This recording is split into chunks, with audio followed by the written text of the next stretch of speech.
सोमनाथ का राजा चाहता था कि मैं सेना के जरिए मोहम्मद गजनवी को रोकूं, फिर भी वो उस राजा को फेंक दिया, वार कर दिया। बोले हम हवन करेंगे, घी तेल जलाएंगे, गाय का घी जलाएंगे, इससे वातावरण शुद्ध होता है। अरे तो गाय का बछड़ा बेचारा खाने के लिए तरस रहा है, उसको तूने दूध नहीं पीने दिया, जो उसके लिए दूध आ रहा था, घी निकाला, उसको भी तूने खाया नहीं, जलाया। ये कितना बड़ा अपराध होगा। जब गाय का बछड़ा, किसी भी जानवर का बछड़ा बछड़ी, दूध, स्तनपायी जानवरों के स्तनों में दूध उस बछड़े के लिए कुछ समय तक की व्यवस्था है, जब तक वो दूसरा भोजन नहीं कर सके। और उसको जो निकालते हैं, सिर्फ आदमी चुराता दूध। मांसाहारी जानवर बहुत है, परंतु दुग्धाहारी आदमी एकला जानवर है जो ज्यादा उम्र में भी दूध पी लेता है, दूध खा लेता है, दूध से बनी हुई चीजें खाता है। तो वो जानवर पर क्या बीतती होगी। वो छोटा बछड़े का दूध अपने चुराया है। कुछ लोग कहते हैं वो बछड़ा खाएगा तो मर जाएगा, इतना दूध ज्यादा होता है। ज्यादा नहीं, बछड़े को कभी नहीं खिलाया जाता, और कभी 4-6 महीने में एक आध बार खाता है तो तकलीफ होती है। रोज खिलाता जाओ, बछड़ा अपने आप उस ढंग से बढ़ेगा। माँ का दूध बच्चे के लिए होता है, किसी भी माँ के लिए, परंतु उसकी चोरी करी, कोई बात नहीं, कर ली, आपको काम में लेना है, उसको दवाई में काम लेना है, खाना है, खा लो, तब तक ठीक है। परंतु उसका घी निकाल के जलाते हो, हवन कर रहे हैं गाय के घी का। गाय हमारी माता है, माता है तो तुम गाय का घी खा लेते, उसका दूध पी लेते, उसका घी निकाल के जलाते हो, ये कैसी माता हुई। वो तो दूध अपने उस बछड़े का, बछड़ा जब नीचे आता है तो वो दूध देने को तैयार होती है, और तुम बछड़े को दूर करके दूध निकाल लेते हो। कोई बात नहीं, तुम अपने बछड़ों को पिला दो, परंतु उसका घी निकाल के जलाते हो हवन के नाम पर, धर्म के नाम पर। ये क्या है। मुझे अभी बताया आज ही किसी ने, फोन पे बात हो रही थी, बोले हमें मेरी माँ ने कहा कि 2 दिए लगाने। मैंने कहा जाने दो, आज खूब रोशनी है चारों तरफ, लोगों ने खूब दिए लगा दिए, कि 2 तो अपन भी लगा देंगे। नहीं, 2 ही नहीं लगाएंगे। तो 2 दिए का उन्होंने कहा कि मैंने तेल बचाया, और उस तेल को एक कुतिया पड़ोस में, जिसको बच्चे होने वाले थे, उसको भूख ज्यादा लगती है, उसको तेल चूर के, रोटी जो थी उसको तेल डाल दिया, वो 2 दीपक होगा, और वो रोटी उसमें तेल लगा करके अच्छा चूरमा बना के उसको खिला दिया। बड़ा अच्छा लगा। दिए तो खूब थे, पूरे गांव में थे। ये दियों के अलावा और ट्यूबलाइटें और लगी हुई थी, रोशनी की कोई कमी नहीं थी। अगर रोशनी का त्योहार है, प्रकाश पर्व है, तो प्रकाश था। वो 2 दियों का तेल वो कह रहे हैं कि मैंने उस कुतिया को खिला दिया, और यहां कह रहे हैं गाय का घी निकालो और फिर जलाओ उसको। कोई खा क्या ले, चींटी चींटा भी क्या खा ले उसको। ये धर्म है। वो हमारी माता है, वो तो उस बछड़े की माता थी बेचारे की। कोई बात नहीं, तुमने माता बना ली, तुम खा लेते, परंतु तुमने उसको जलाया है। इससे बड़ा अपराध क्या हो सकता है। ये कैसा धर्म है। कुछ अच्छी बातें हो तो ग्रहण करें, खराब बातें हो तो हाथों हाथ उनको अलग किया जाए, तब धर्म। समझदार आदमी, प्रज्ञा जब जिसमें होती है वो, क्योंकि सभी संतों ने आज तक दुनिया में जो भी हुए, उन्होंने अंधविश्वास और पाखंड पर करारा प्रहार किया। उनकी समझ बढ़ी, उनको बोध हुआ, तो उन्होंने कहा ये गड़बड़ियां हैं, ऐसा तो नहीं होना चाहिए। पूरी दुनिया में हम एकमात्र कौम है जो यज्ञ और हवन करती है, और सबसे ज्यादा गरीबी, बीमारी, भूखमरी। अगर बीमारों के आंकड़े देखें तो इतने बीमार कहीं मिलेंगे नहीं जमीन पर। इतनी दुर्घटनाएं जमीन पर कहीं नहीं होती। गाड़ियां आपसे ज्यादा है लोगों के पास, पर दुर्घटनाएं यहां ज्यादा होती है।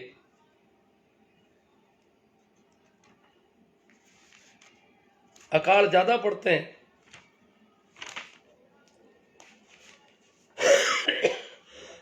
अब गोबर भक्त जब तिल मिलाते हैं, गाड़ियां निकालते हैं, बोलते हैं वातावरण शुद्ध हो रहा है। अब धुएं से कोई वातावरण शुद्ध हुआ कभी किसी का। कुछ तो रसायन विज्ञान का भी पता होना चाहिए हमको। कुछ हमें जीव जगत के लिए क्या चाहिए, वो धुआं चाहिए। हाँ, वनस्पतियां जरूर कार्बन को काम में लेती है, कार्बन डाइऑक्साइड को भोजन में, जो भी। इसीलिए तो हम कह रहे हैं किसानों को कार्बन क्रेडिट मिलनी चाहिए। किसान इतनी कार्बन को काम लेते हैं, जब खेती करता है तो केवल फसल भी पैदा नहीं करता है, वातावरण को शुद्ध भी करता है। जो भी कार्बन फैला है उसको वो कार्बन को काम में लेता है फसल में। तो कार्बन क्रेडिट मिलनी चाहिए किसानों को कायदे से। तो परंतु ये कार्बन फैला रहे हैं, दोष पराली को देंगे, ये दिए जलाएंगे, ये आतिशबाजी करेंगे, ये धमाके करेंगे, ये आग लगाएंगे। पराली दोषी है, पराली को भी रोका जाना चाहिए, उसके लिए भी कोई विकल्प होना चाहिए। परंतु वो उनकी अभी तक अनिवार्यता है जब तक हम विकल्प नहीं पैदा कर रहे। आतिशबाजी के विकल्प हैं, इलेक्ट्रॉनिक आतिशबाजी कर लो, आप खुशी मनाओ, नाचो गाओ, बहुत सारे विकल्प मिल जाएंगे। पराली वालों को अभी वो विकल्प सरकार उपलब्ध नहीं करवा रही है। कोशिश करनी चाहिए, वैज्ञानिकों को इस काम में लगाना चाहिए कि पराली को कैसे निस्तारण किया जाए उसका, ताकि जलाए नहीं। और ये जो राष्ट्रीय राजधानी का वातावरण दूषित हो रहा है, ये चिंता का विषय है देश के लिए। परंतु अकेले किसानों को दोषी ठहरा दो। कुछ लोग कह रहे रोजगार मिल रहा है, जो दिए बनाए, मिट्टी के दिए बनाए, उनको रोजगार मिल गया। अरे भैया, दिए तो अभी 1 महीने में बनाए, बाकी पहले रोजगार क्या था उनका, बाद में क्या होगा उनका रोजगार। ये कोई बहानेबाजी, वो और भी कोई काम कर सकते तो उससे रोजगार मिल जाता। किसान कामगारों को आय हो रही है, तेल बिक रहा है। अरे खाद्य तेल खाने में काम आना चाहिए था, किसानों की आय की चिंता है। तो फिर जब किसान के पास खाद्य तेल है तो आप क्यों बाहर से मंगा रहे हो उस समय? किसान को पूरा पैसा दे दो बेचारे को।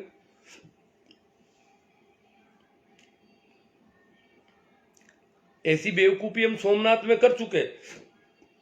सोमनाथ लूटा गया इसी बेवकूफी से, यज्ञ हवन करके हम दुश्मन को अंधा कर रहे थे उस समय, और क्या हालात हुए। आगे अपन बात करेंगे लक्ष्मी पूजा की। लक्ष्मी पूजा क्या है? सीधी सीधी बात है, बिना कमाए, बिना कमाई किए हुए, बिना कोई काम किए हुए, बिना कोई उद्यम किए हुए, परिश्रम किए हुए धन की आकांक्षा करना धर्म के नाम पर, यह धार्मिक आदमी का लक्षण है।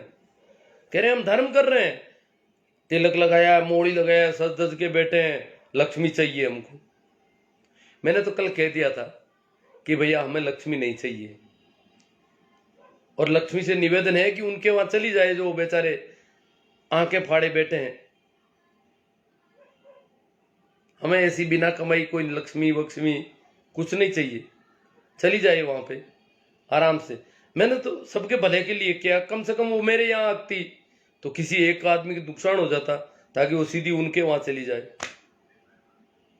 लक्ष्मी के नाम से लक्ष्मी पूजा, इसको धार्मिक रंग दिया गया। देखो ये धर्म है, बड़ा ये धार्मिक तरीके से बैठते हैं, कर्मकांड करते हैं।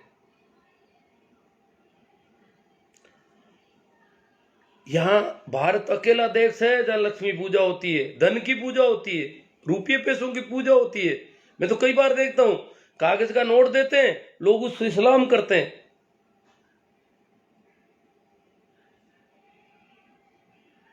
नमन करते हैं, प्रणाम करते हैं। अरे नमन और कहीं करना चाहिए था, ये रुपयों से नमन कर रहे हो तुम। कहने में कहते हैं हम आध्यात्मिक व्यक्ति हैं, वो भौतिकवादी है यूरोप के लोग। तुम गजब के आध्यात्मिक हो भाई, पूजा करके धन इकट्ठा करने की कोशिश कर रहे हो, वो भौतिकवादी है।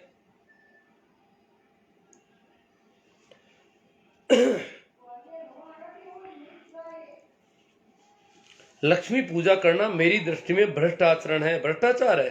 बिना कमाए हुए धन की आकांक्षा करना क्या है? लक्ष्मी आएगी, और एक अकेले कोई नहीं करते, सभी संप्रदायों के लोग कर रहे हैं यही काम। जेनी तक कर रहे हैं, घर के दरवाजे खुले रखते हैं कि लक्ष्मी आई। हालांकि समझ जाते हैं, एक कहानी है, घर के दरवाजे जो पूरी रात खुले रखते हैं। मेरे एक मित्र हैं, उनके दादाजी वो बहुत बता रहे थे कि वो कह रहे थे हमारे घर में तो गरीबी थी, कोई ज्यादा धन माल था नहीं, वही गुजारा बड़ा मुश्किल से होता था, कर्ज भी था छोटा मोटा, खेती बाड़ी में जो दान होता था वो पूरे साल बड़ा मुश्किल से काम चलता था। ऐसा ही हमारा घर था, ऐसा ही एक छोटा सा दरवाजा था, पूरा दरवाजा भी नहीं था, परंतु वो कुत्तों के लिए छोटा दरवाजा कर रखा था ताकि कुत्ते नहीं घुसे। लक्ष्मी आए तो उसको फांद के भी जा सकती है।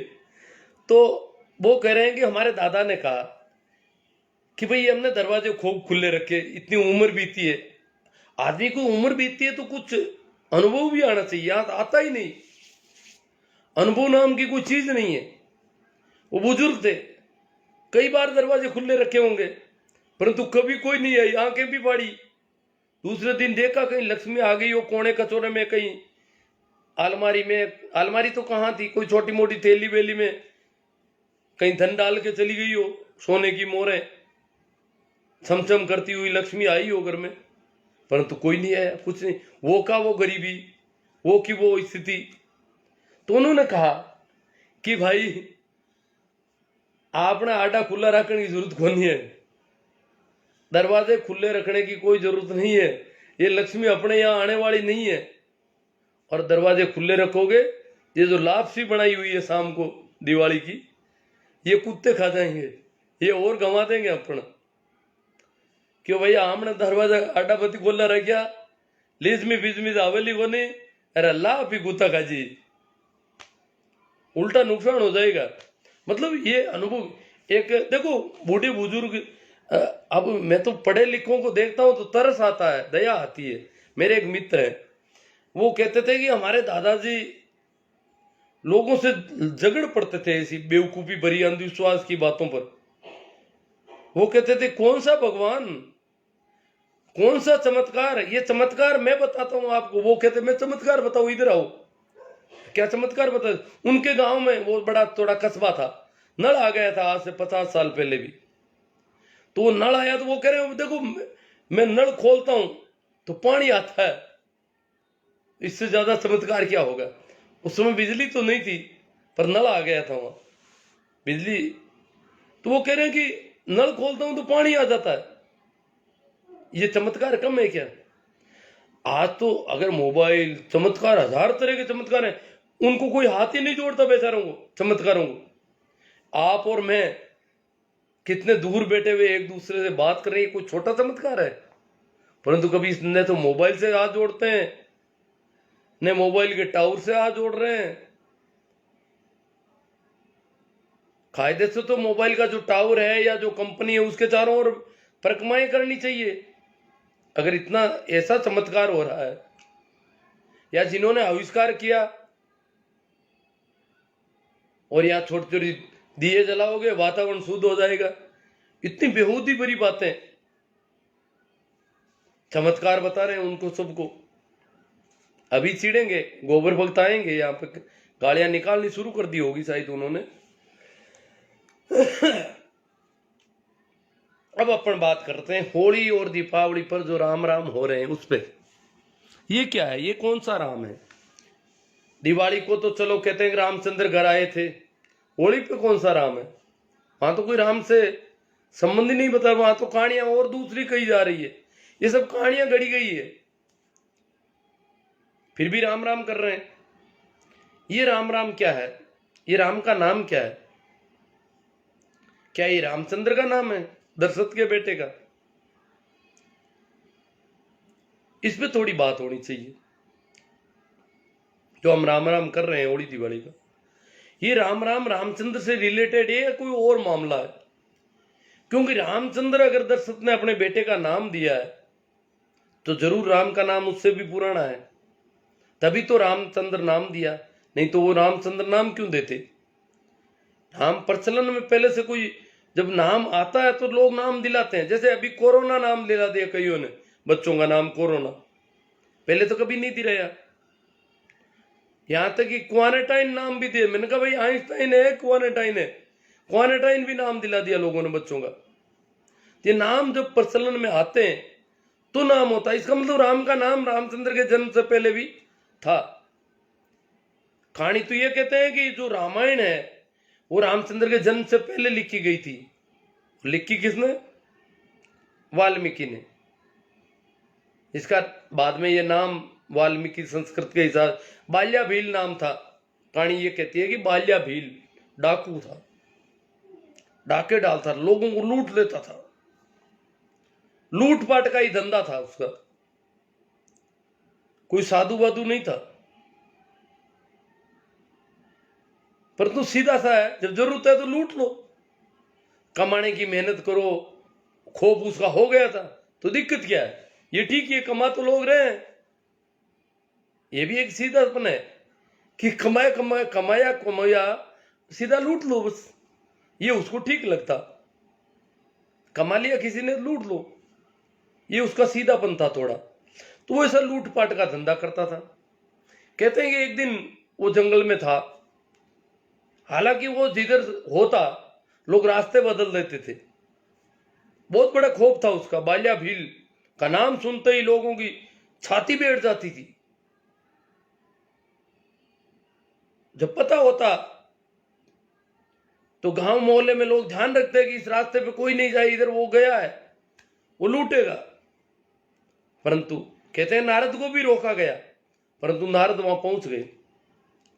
वो तो अपनी मस्ती में धुन में वीणा बजा रहे थे, गीत गा रहे थे, अलमस्त फकीर थे। बाल्या भील गर्जा, बोले ये क्या है? आज तक मेरे पास ये सीधा कोई आया ही नहीं ऐसे, ये तो आ रहा है, डर ही नहीं रहा है। वाल्मीकि को बाल्या भील ने कहा नारद को कि तेरे पास क्या है, निकाल बाहर, मैं लूटूंगा, मैं लूटता हूं। बाल्या भील मेरा नाम है, तुझे अभी पता नहीं है। लोग मेरे सामने आते हैं तो कंपने लग जाते हैं, तू ऐसे क्या कर रहा है? बाल्या भील भी चकित हो गया कि मैं खड़ा हूं, फिर भी आदमी कंप नहीं रहा, नाच रहा है, गा रहा है, अपनी वीणा बजा रहा है, अपनी मस्ती में है। इसकी मस्ती क्यों नहीं? आज तक ऐसा आदमी नहीं देखा जो मेरे सामने इस प्रकार खड़ा होता हो। फिर बोला, अरे पता है कि नहीं है, जान खतरे में है तेरी। फिर भी वो तो वैसी मस्ती में। बोले तेरे पास क्या है, वो निकाल बाहर कर, मेरा काम लूटपाट का है। तो नारद बोले कि मेरे पास बहुत कुछ है, अगर कोई लूटने को राजी हो जाए तो मैं लुटाने को राजी हूं, तू लेने को राजी हो तो मैं देने को तैयार हूं, इसीलिए तो मैं आया हूं। मैं कोई तूने सोचा होगा ये बेवकूफ है या कैसे हुआ था, खूब खिलाया पिलाया जा रहा था, बकरा भी राजी राजी खा रहा था, मोटा तगड़ा हो रहा था। कई दिनों से उसके चारों ओर यज्ञ हवन हो रहा था, खिलाया पिलाया जा रहा था, बड़ा श्रृंगार किया हुआ था उसका, और उसको बलि वेदी पे चढ़ाना था। जानवरों की बलि तो मामूली बात थी, यहां धर्म के नाम पर गौमेघ यज्ञ, अश्वमेघ यज्ञ, नरमेघ यज्ञ, नर बलि भी होती थी। तो बकरे की बलि चढ़ाने की बात हो रही थी। बुद्ध वहां से गुजर रहे, उस पंडित को पूछते, भैया क्या कर रहे हो? कि बोले कुछ नहीं, यज्ञ हवन कर रहे हैं। तो बोले इस जानवर को यह क्यों मान दिया? कि बोले इसको तो इसकी मुक्ति करनी है। कि बोला यह तो मुक्ति जानता भी नहीं बेचारा, इसको क्या पता मोक्ष करेंगे इसका मोक्ष, ये मोक्ष में राजी भी नहीं है, ये तो घास चढ़ने से राजी है, इसका क्या मोक्ष है? अगर तो मुक्ति कर रहा है, भला कर रहा है, मोक्ष कर रहा है, तो तेरे बाप का कर, इसका क्यों कर रहा है? बुद्ध तो सीधे सपाट थे। और इस प्रकार बुद्ध ने ये जो हिंसा हो रही थी, महावीर और बुद्ध दोनों ही अहिंसा के परम उपासक थे, करुणावान व्यक्ति थे। उन्होंने ये जो धर्म के नाम पे कर्मकांड, यज्ञ, हवन, बलि ये जो हो रहा था उस पर करारा प्रहार किया। लोग उनके तरफ आकर्षित हुए। पंडितों के धंधे बंद हो गए, पंडित के पास कोई जाता ही नहीं कर्मकांड करवाने के लिए, उनके पास जाने लगे लोग। ये ठीक है, उनका विहार चलता था, लोग उनकी सानिध्य में बैठ करके साधना कर रहे थे, लोग छुटकारा पा रहे थे इनसे। तो पंडितों को भी अपने धर्म में बहुत बदलाव करना पड़ा। पूरे उत्तर भारत में जहां जहां महावीर और बुद्ध जैन धर्म का इनका प्रसार था, पंडितों ने बलि करनी बंद कर दी, जानवरों को मारना बंद कर दिए। हिंसा, धर्म के नाम पर जो हिंसा धार्मिक कार्य था, लोग तो इसे बहुत बड़ा धर्म मानते थे और काटे जा रहे थे जानवर, तो वो बंद हुई महावीर और बुद्ध की वजह से। परंतु बुद्ध का धर्म यहां से उखाड़ दिया गया, महावीर का धर्म सिमट कर रह गया कुछ एक लोगों तो, क्योंकि बहुत ज्यादा अहिंसा की अति थी। खेती कर नहीं सकता अगर कोई जैन धर्मी आदमी है तो, खेती में तो हजारों जीव मरेंगे। और भी बहुत सारे काम नहीं करते, वो व्यापारी करते और कुछ नहीं। सूखा सूखा गीले में तो कहीं जाए तो जीव मर जाए, तो सूखे मालों को व्यापार करते थे वो। तो इस प्रकार उनकी तो संख्या छोटी मोटी थी। बाद में जो बाकी की जनता जो इनके कर्मकांड, अंधविश्वास और पाखंड में पकड़ी हुई जिली हुई थी, उनके लिए कबीर आते हैं। कबीर राम नाम के सुमरन की अलग जगाते हैं वापस एक नए सिरे से, और कबीर के साथ एक बहुत बड़ा आंदोलन, बहुत बड़ी क्रांति होती है। सभी संत क्रांतिकारी होते हैं, चाहे जीसस है, क्रांतिकारी होते हैं, तभी तो लोग मारने के लिए दौड़ते हैं इनके खिलाफ। ये नहीं कि अंग्रेज क्रांतिकारियों को मारते हैं, क्रांतिकारियों को आम लोग भी मारते हैं। अंग्रेज क्रांतिकारियों को जेल में डालते थे, परंतु जीसस को किसने पकड़ा? मंसूर को किसने पकड़ा? इनको भी पकड़ा गया, मारा गया, सुकरात को जेर दिया गया पकड़ करके। ये क्या है? ये जब क्रांति, जब आंदोलन होता है, विद्रोह होता है, तो सारी जनता नाराज हो जाती है विद्रोह से। तो यही हुआ, कबीर से भी लोग नाराज हुए, परंतु वो राम नाम का ऐसा एक चला भक्ति आंदोलन। सूफी और भक्ति आंदोलन दो आंदोलन थे। सूफी आंदोलन मुसलमानों में जो अंधविश्वास थे उसके खिलाफ नाचते हुए सूफी फकीर होते थे, निजामुद्दीन औलिया, मोइनुद्दीन चिश्ती, ऐसे फकीर थे। तो ये एक बहुत बड़ा आंदोलन सूफी आंदोलन था। दूसरा भक्ति आंदोलन था। इसको अब आजकल क्या है कि वो वाम से पौड़े चिढ़ते हैं कि ये तो मुक्ति आंदोलन था, इसको भक्ति नाम दे दिया। भक्ति क्रांति का नाम है, भक्ति कोई यूं नहीं है कि ये भक्ति आंदोलन के संतों ने इस सारा जो कर्मकांड थे, दिए बत्ती थे, अगरबत्ती थे, उनकी पूरा विरोध किया, सख्त विरोध किया। इस अंधविश्वास के परखचे उड़ा दिए। परंतु कबीर भक्त है, रैदास भक्त हैं, मीरा भक्त हैं। रैदास की चेली है, कबीर और रैदास गुरु भाई है, मीरा भक्त शिरोमणि कहलाती है। परंतु मीरा पाखंड और अंधविश्वास के खिलाफ है। मीरा की वाणी को अगर ध्यान से देखेंगे तो बहुत सारी ऐसी बातें मिलेगी अपन को।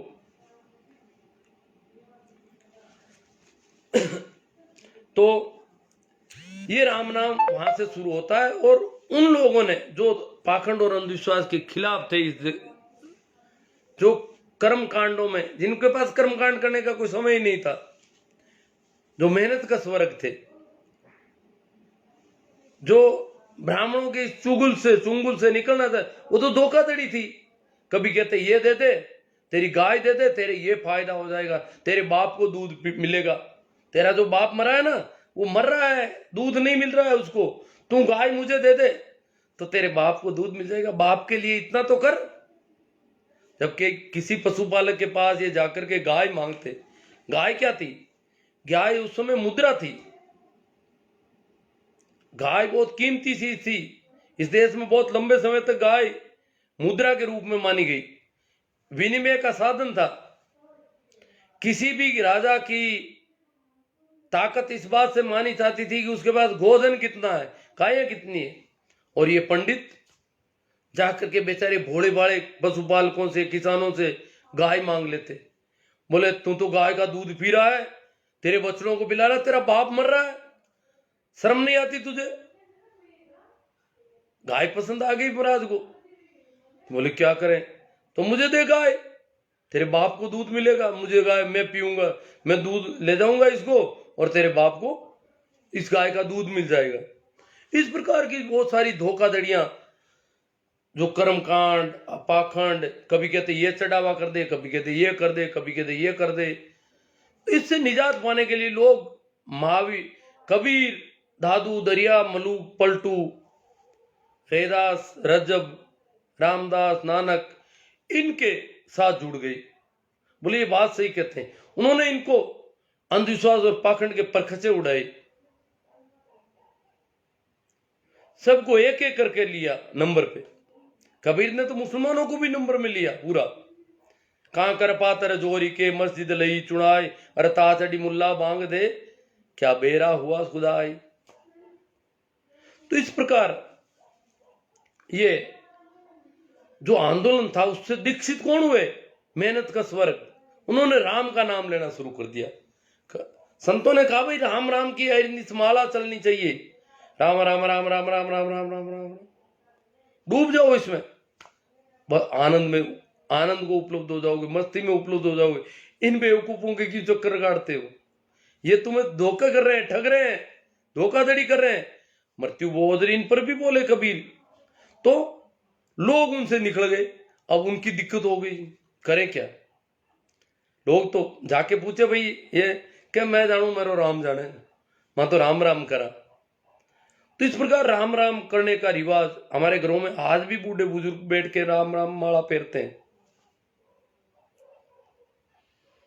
ये जो राम राम का रिवाज किन में है? यह है उन जातियों में जो नीची जातियां कहलाती है, जो मेहनत का स्वर्ग है। वो अपने बच्चे का नाम भी राम के नाम से रखते हैं। वो जब भी कोई मिलता है राम राम सा, राम का नाम लेते हैं। राम का नाम याद दिला दो, राम नाम सुमिरन की बात कर रहे हैं संत। रामचंद्र का किसी संत ने कभी कोई नाम नहीं लिया, उससे तो कोई लेना देना ही नहीं। राम नाम सुमिरन की बात थी। तो राम का नाम, बच्चों के नामों में राम का नाम, हर काम में राम राम राम राम, सब जगह राम राम। होली दिवाली आई तो राम राम, कोई मिला तो राम राम। ये राम राम संतों का दिया हुआ राम है। इसका रामचंद्र से कोई रिलेशन नहीं। हां, ये क्या कि इन्होंने धोखा किया है वहां पर।